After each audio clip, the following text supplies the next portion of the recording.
Hi everyone, this is the next chapter of Matilda by Roald Dahl and illustrated by Quentin Blake.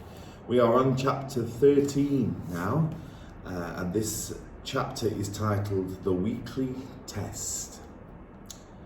At 2 o'clock sharp, the class assembled, including Miss Honey, who noted that the jug of water and the glass were in the proper place. Then she took up a position standing right at the back. Everyone waited. Suddenly, in marched the gigantic figure of the headmistress in her belted smock and green breeches. "Good afternoon, children," she barked. "Good afternoon, Miss Trunchbull," they chirruped.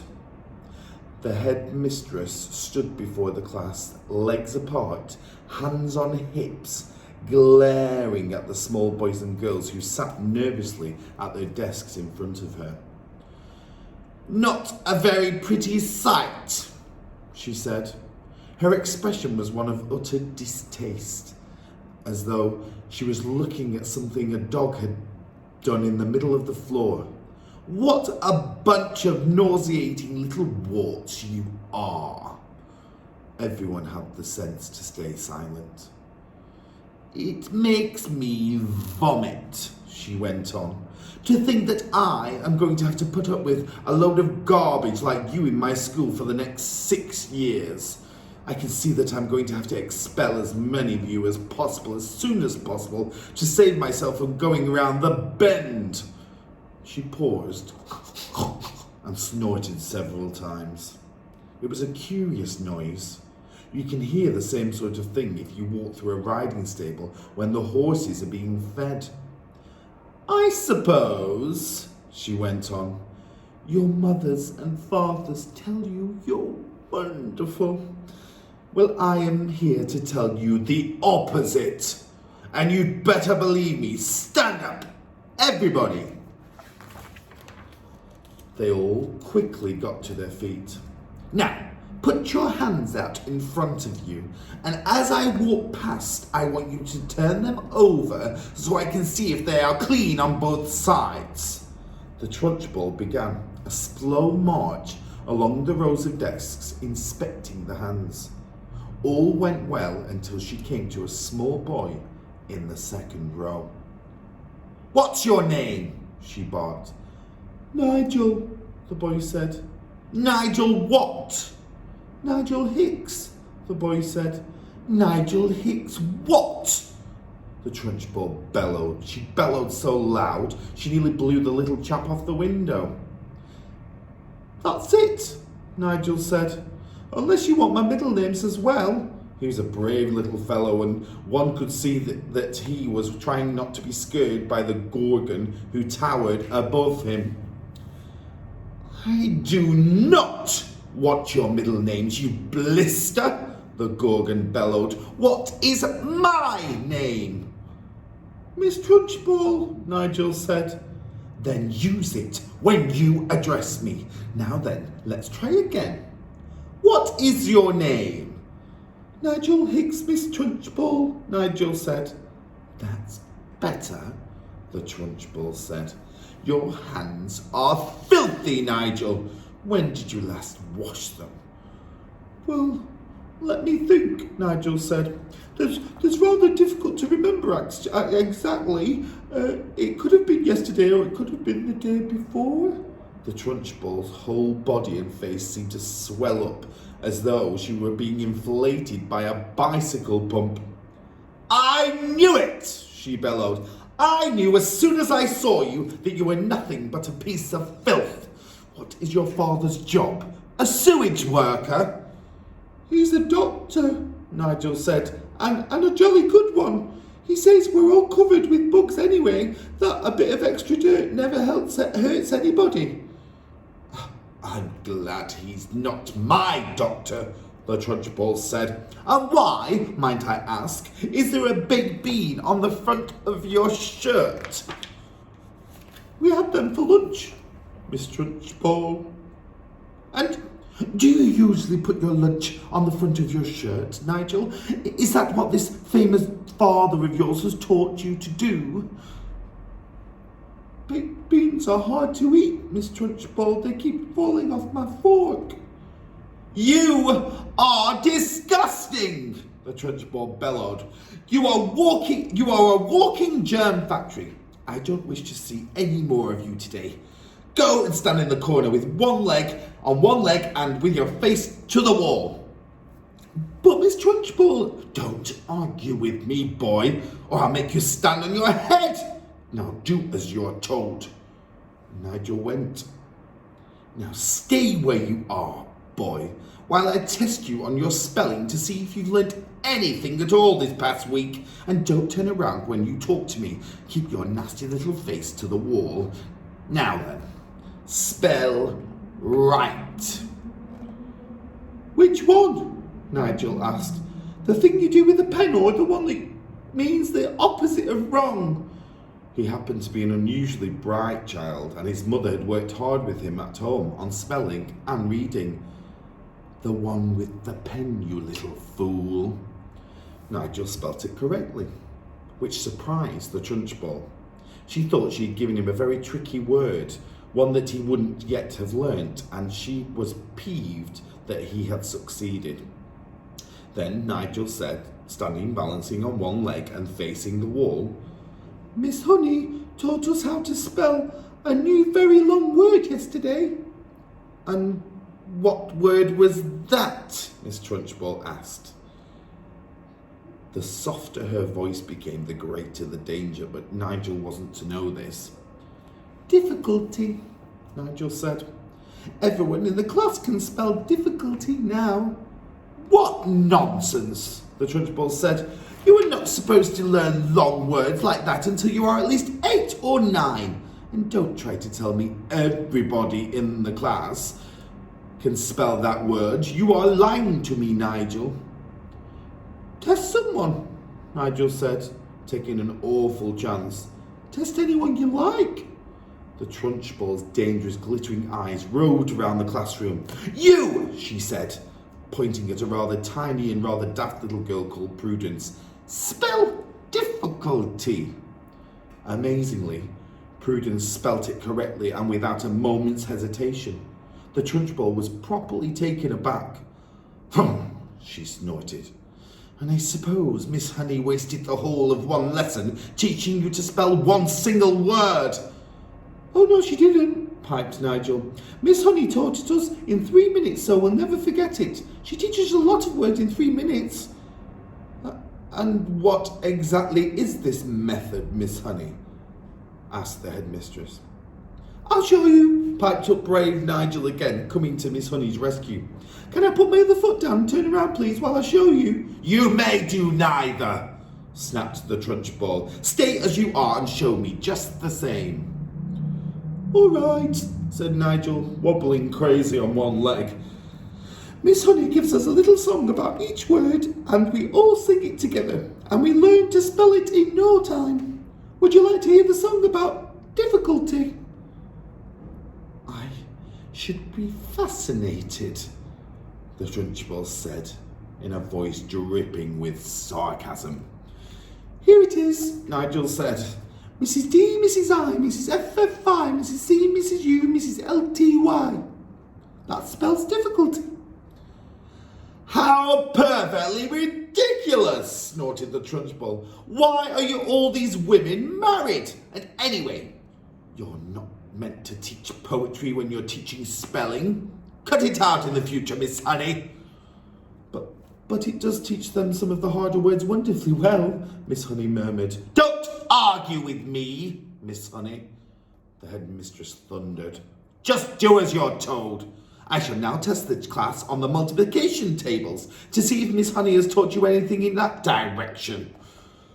The Trunchbull had turned to her place in front of the class, and her diabolical gaze was moving slowly along the rows of the tiny pupils. You, she barked, pointing at a small boy called Rupert in the front row. What is 2 7s? 16, Rupert answered with foolish abandon. The Trunchbull started advancing slow and soft-footed upon Rupert in the manner of a tigress stalking a small deer. Rupert suddenly became aware of the danger signals and quickly tried again. "It's 18, he cried. Two sevens are 18, no 16. "You ignorant little slug," the Trunchbull bellowed. "You witless weed! You empty-headed hamster! You stupid glob of glue!" She had now stationed herself directly behind Rupert, and suddenly she extended a hand the size of a tennis racket and grabbed all the hair on Rupert's head. Rupert had a lot of golden-coloured hair. His mother thought it was beautiful to behold and took delight in allowing it to grow extra long. The Trunchbull has a great dislike for long hair on boys, as she had for plaits and pigtails on girls, and she was about to show it. She took a firm grip on Rupert's long golden tresses with her giant hand, and then, by raising her muscular right arm, she lifted the helpless boy clean out of his chair and held him aloft. Rupert yelled. He twisted and squirmed and kicked the air and went on yelling like a stuck pig, and Miss Trunchbull bellowed, 2 sevens are 14! 2 sevens are 14! I am not letting you go till you say it!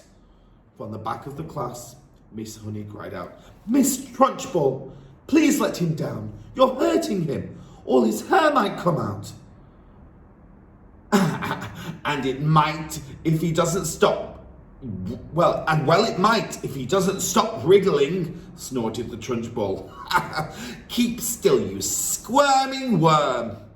It really was quite an extraordinary sight to see this giant headmistress dangling the small boy high in the air, and the boy spinning and twisting like something on the end of a string and shrieking his head off. "Say it!" bellowed the Trunchbull. "Say 2 sevens are 14! Hurry up, or I'll just start jerking you up and down, and then your hair really won't come out, and we'll have enough of it to stuff a sofa.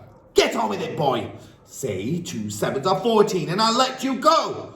Two sevens are 14, gasped Rupert, whereupon the Trunchbull, true to her word, opened her hand and quite literally let him go. He was a long way off the ground, and when she released him, and he plummeted to earth and hit the floor, and he bounced like a football. "Get up and stop whimpering," the Trunchbull barked. Rupert got up and went back to his desk, massaging his scalp with both hands. The Trunchbull returned to the front of the class. The children sat there, hypnotised. None of them had seen anything quite like this before. It was splendid entertainment. It was better than a pantomime, but with one big difference. In this room, there was an enormous human bomb in front of them, which was liable to explode and blow someone to bits at any moment. The children's eyes were riveted on the headmistress. "I don't like small people," she was saying. "Small people should never be seen by anybody.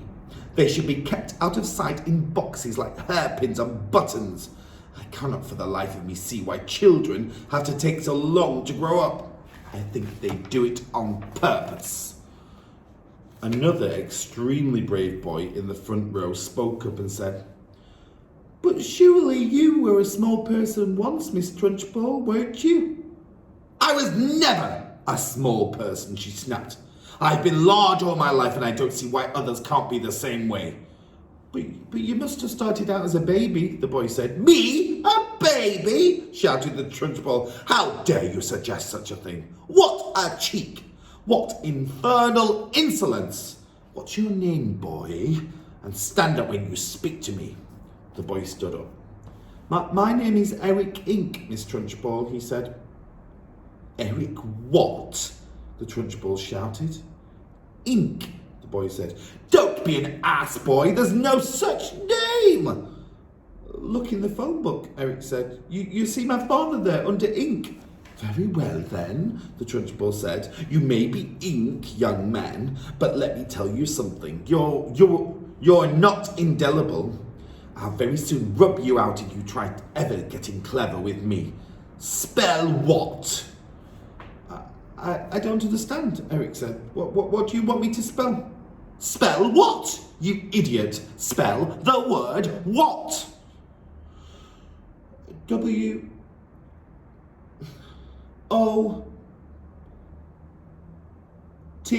Eric said, answering too quickly.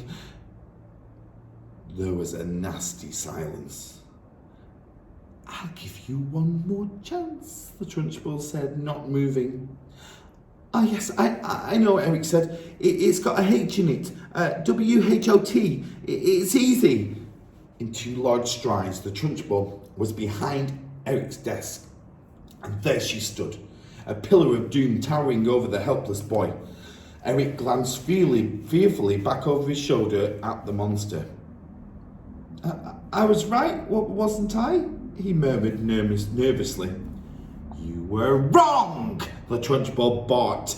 In fact, you strike me as the sort of poisonous little pockmark that will always be wrong. You sit wrong, you look wrong, you speak wrong. You are wrong all round.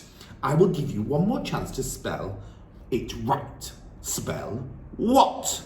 Eric hesitated. Then he said very slowly, It's not W-O-T, and it's not W-H-O-T. I know. It must be W-H-O-T-T. Standing behind Eric, the Trunchbull reached out and took hold of the boy's 2 ears with one in each hand, pinching them between each forefinger and thumb. Ow! Eric cried. Ow! You're hurting me! I haven't started yet, the Trunchbull said briskly. And now, taking a firm grip on his 2 ears, she lifted him bodily out of his seat and held him aloft. Like Rupert before him, Eric squealed the house down. From the back of the classroom, Miss Honey cried out, Miss Trunchbull, don't! Please let him go! His ears might come off! They'll never come off, the Trunchbull shouted back. I have discovered through long experience, Miss Honey, that the ears of small boys are stuck very firmly to their heads. Let him go, Miss Trunchbull, please, begged Miss Honey. You could damage him, you really could. You could wrench them right off. Ears never come off, the Trunchbull shouted. They stretch most marvellously like these are doing, but I can assure you they never come off. Eric was squealing louder than ever and pedalling the air with his legs. Matilda had never seen a boy, or anything else for that matter, held aloft by his ears alone. Like Miss Honey, she felt sure both ears were going to come off at any moment with all the weight that was on them. The Trunchbull was shouting, The word what is spelled W-H-A-T. Now spell it, you little wart. Eric didn't hesitate. He had learnt from watching Rupert a few minutes earlier that the quicker you answered, the quicker you were released. W-H-A-T, he squealed. Spells what? Still holding him by the ears, the Trunchbull lowered him back into his chair behind his desk. Then she marched back to the front of the class, dusting off her hands, one against the other, like someone who has been handling something rather grimy. That's the way to make them learn, Miss Honey, she said. You take it from me. It's no good just telling them. You've got to hammer it into them. There's nothing like a little twisting and a twiddling to encourage them to remember things. It concentrates their minds wonderfully. You could do permanent damage, Miss Trunchbull, Miss Honey cried out. Oh, I have. I'm quite sure I have, the Trunchbull answered, grinning. Eric's ears will have been stretched quite considerably in the last few minutes. They'll be much longer now than they were before. There's nothing wrong with that, Miss Honey. It'll give him an interesting pixie look for the rest of his life. But Miss Trunchbull, oh, do shut up, Miss Honey. You're as wet as any of them. If you can't cope in here, then you can go and find a job in some cotton wool private school for rich brats. When you have been teaching for as long as I have, you'll realise it's no good at all being kind to children. Read Nicholas Nickleby, Miss Honey, by Mr. Dickens. Read about Mr. Wackford Squeers, the Admiral Headmaster of Dotheboys Hall. He knew how to handle the little brutes, didn't he? He knew how to use birch, didn't he? He kept their backside so warm you could have fried eggs and bacon on them. A fine book, that. But I don't suppose this bunch of morons we've got here will ever read it, because by the look of them, they are never going to learn to read anything. I've read it, Matilda said quietly. The Trunchbull flicked her head round and looked carefully at the small girl with dark hair and deep brown eyes sitting in the second row. What did you say? She asked sharply. I've said I've read it, Miss Trunchbull. Read what? Nicholas Nickleby by Miss Trunchbull. You are lying to me, madam, the Trunchbull shouted, glaring at Matilda. I doubt there is a single child in this entire school has read that book. And here you are, an unhatched shrimp, sitting in the lowest form there is, trying to tell me for a whopping great lie like that. Why do you do it? You must take me for a fool. Do you take me for a fool, child? Well, Matilda said. Then she hesitated. She would like to have said, yes, I jolly well do, but that would have been suicide. Well, she said, still hesitating, still refusing to say no. The Trunchbull sensed what the child was thinking, and she didn't like it. Stand up when you speak to me, she snapped. What is your name? Matilda stood up and said, my name is Matilda Wormwood, Miss Trunchbull. Wormwood, is it? The Trunchbull said. In that case, you must be the daughter of that man who owns Wormwood Motors. Yes, Miss Trunchbull. He's a crook, the Trunchbull shouted. A week ago, he sold me a second-hand car that he said was almost new. I thought he was a splendid fellow then. But this morning, while I was driving that car through the village, the entire engine fell out onto the road. The whole thing was filled with sawdust. The man's a thief and a robber, and I'll have his skin for sausages. You see if I don't. He's clever at his business, Matilda said. Clever my foot, the Trunchbull shouted. Miss Honey tells me that you are meant to be clever too. Well, madam, I don't like clever people. They are all crooked. You are most certainly crooked.